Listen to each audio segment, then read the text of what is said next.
আসসালামু আলাইকুম। সঞ্চয়পত্রে ক্রয়ধারীদের মুনাফার অর্থ হতে 10% হারে উৎসেকর কাটা হচ্ছিল গেল 2 মাস ধরে।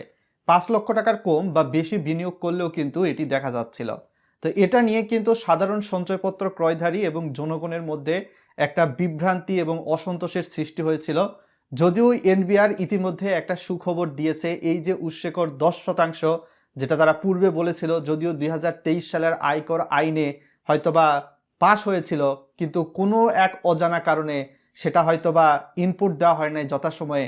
2026 সালের প্রথম দিক থেকে এসে 5 লক্ষ টাকার কম বা বেশি বিনিয়োগ করলেও কিন্তু উৎসেকর 10%ই কাটতেছিল, আমরা যা আগেই বলে দিয়েছি। ভিডিওটা লাইক করে চ্যানেলে নতুন দর্শক হয়ে থাকলে সাবস্ক্রাইব করে দিবেন বন্ধুরা।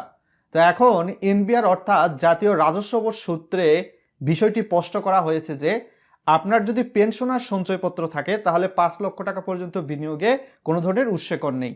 পেনশনার সঞ্চয়পত্রে 5 লক্ষ টাকার বেশি বিনিয়োগে সেটা যে কোনো পরিমাণ অ্যামাউন্টে 10% হারে উৎসেকর।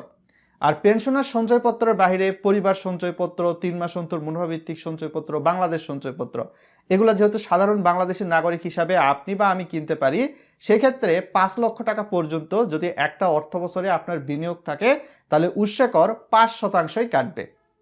যেটা হয়তোবা এই 2 মাস ধরে বা এই 1 মাস ধরে আপনাকে বলতে পারেন যে হচ্ছে কাটতেছিল 10%।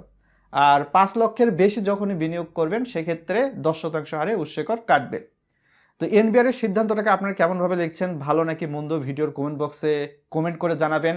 অনেকেই হয়তোবা বলতে পারেন যে আমার যে এতদিন পর্যন্ত 5 লক্ষ টাকা ছিল, সরকার যে আমার কাছ থেকে 10% হারে উৎসেকর কেটে নিয়ে গেল, আমার টাকার কি হবে? আমি কি টাকা ফেরত পাবো?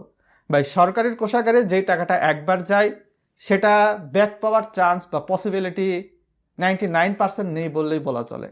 আর 1% যদি আপনি ব্যাক নিয়ে আসতে চান উৎসেকর, মানে 5 লক্ষের মধ্যে হয়েছে এমন অবস্থায়, তাহলে আদালতের কাছে গিয়ে রিট করতে হবে। খাজনার চেয়ে বাজনা বেশি আপনার অর্থটা ফেরত দেওয়ার ক্ষেত্রে। দেশের বেশ কিছু প্রথম সারির ইলেকট্রনিক প্রিন্ট মিডিয়ায় এই বিষয়টা কিন্তু চলে এসেছে। আপনি হয়তো বা দৈনিক ইত্তেফাক, বাংলাদেশ প্রতিদিন, বিভিন্ন নিউজ পেপার দেখতে পারেন।